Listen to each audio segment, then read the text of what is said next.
안녕하세요. 헬스 건강 정보 헬마드입니다. 넓고 광활한 등판과 앞에서 봤을 때 겨드랑이 아래로 보이는 광배근은 모든 남자들의 로망일 겁니다. 그러나 광배는 대흉근이나 대퇴부 등 다른 대근육근보다 자극 잡기도 힘들고 기르기도 힘든 부위인데요. 등 운동은 대표적으로 풀업이나 랩풀다운, 바벨로, 등척성이지만 굳이 분류하자면 데드리프트 등이 있습니다. 이 운동들이 대표적이긴 하지만 사실 효과가 정말 좋으면서도 소외받고 있는 종목이 있죠. 오늘은 초심자일수록 등 운동 루틴에 반드시 추가해야 할 가성비가 정말 좋은 운동, 다른 종목에 비해 광배 집중이 더욱 원활한 운동인 케이블 암풀다운에 대해 같이 알아보겠습니다.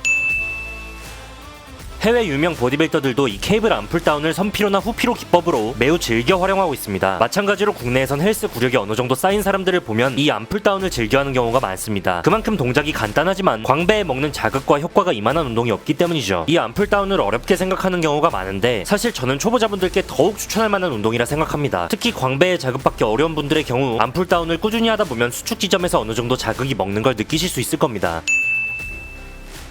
일단 플레인 케이블 스트레이트 암풀다운의 정석 자세를 알아볼까요? 그립은 주로 일자바나 약간 굽어진 V자 바를 사용하는데 손의 간격은 어깨 너비보다 조금 더 넓게 잡습니다. 그립은 썸리스든 오버든 상관이 없으나 개인적으로 무게가 오를수록 썸리스 그립을 사용하는 게 팔개입이 적게 느껴지더라고요. 상체는 약 30도에서 45도 정도 숙여준 상태로 흉추를 세우고 허리는 중립을 유지합니다. 시작할 때 바의 위치는 인중 근처면 되고요. 여기서 주의사항은 세트 후반부로 가거나 고중량을 사용하게 되면 무게를 어깨나 상부 승모로 받을 수 있다는 건데 어깨가 딸려 올라가면서 이런 현상이 발생합니다.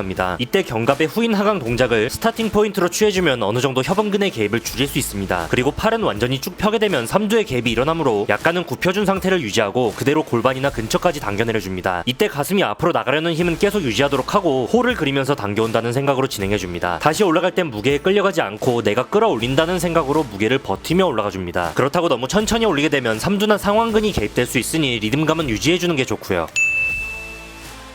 여기까지가 암풀다운의 보편적인 자세인데 단일 관절 운동과 다중 관절 운동의 차이에 대해서 앞선 영상에서 설명드린 적이 있죠. 케이블 암풀다운은 다중 관절 운동이 아닌 단일 관절 운동이기 때문에 고중량을 다루기엔 적합하지 않습니다. 그래서 더욱 자극 느끼기에 쉽고 광배에만 집중적으로 타겟팅하기가 좋은 거죠. 고중량을 다루지 않는 종목이므로 무게에 욕심을 갖기보단 자극과 자세를 중심으로 반복 횟수와 세트를 정해줍니다. 저 같은 경우 5세트로 12에서 15회 정도 할 수 있는 무게로 진행하고 있습니다. 만약 운동을 수행할 때 자세가 무너지면 그 무게는 내 것이 아닌 겁니다. 비교적 올바른 자세로 수행할 수 있으면 그게 바로 내 무게인 것이니 본인의 무게를 잘 찾는 것도 굉장히 중요합니다. 또 하나의 주의사항은 앞서 숄더 패킹을 유지하라고 말씀드렸지만 팔이 아래로 내려간 상태, 즉 신전된 상태에서 다시 올라가는 굴곡에 접어들게 되면 견갑은 자연스럽게 벌어지고 회전이 일어나게 되어 있습니다. 즉 처음부터 끝까지 견갑을 패킹해주는 것이 아니라 굴곡 시에는 당연히 움직임이 일어나야 광배 운동이 된다는 거죠. 패킹한 채로 팔을 올리면 해부학적으로 어깨가 찝히고 부상을 입을 수 있습니다. 어쨌든 견갑 움직임의 원리를 이해하면서 견갑을 조였다가 풀었다가 하는 방식으로 광배를 이용해주면 더욱 깊은 자극을 느낄 수 있습니다. 즉 암풀다운은 상체와 하체를 모두 고정한 상태에서 어깨나 승모로 무게를 받지 않도록 가슴을 펴고 견갑으로 고정해주되 굴곡의 동작이 일어날 땐 견갑만으로만 무게를 버틸 수 있어야 합니다. 암풀다운은 광배에 자극을 먹이기엔 덜 나위 없이 좋은 운동이지만 아시다시피 메인 등 운동은 아닙니다. 앞서 말씀드렸다시피 선피로나 후피로 기법의 개념으로 등 운동 루틴에서 종목 중 맨 앞에 넣거나 맨 뒤에 넣어 끝까지 털어주는 방식으로 프로그램을 구성하는 걸 추천드립니다. 특히 광배가 거의 발달하지 않아 자극을 느끼지 못하는 초심자의 경우에도 큰 도움을 줄 수 있는 운동이라 생각되니 꼭 루틴에 추가해보시길 바라겠습니다. 오늘 영상 유익하셨다면 구독, 좋아요, 알림 설정 부탁드리고요. 헬마드 구독자 여러분 오늘도 뜨끈하는 하루 되시기 바랍니다.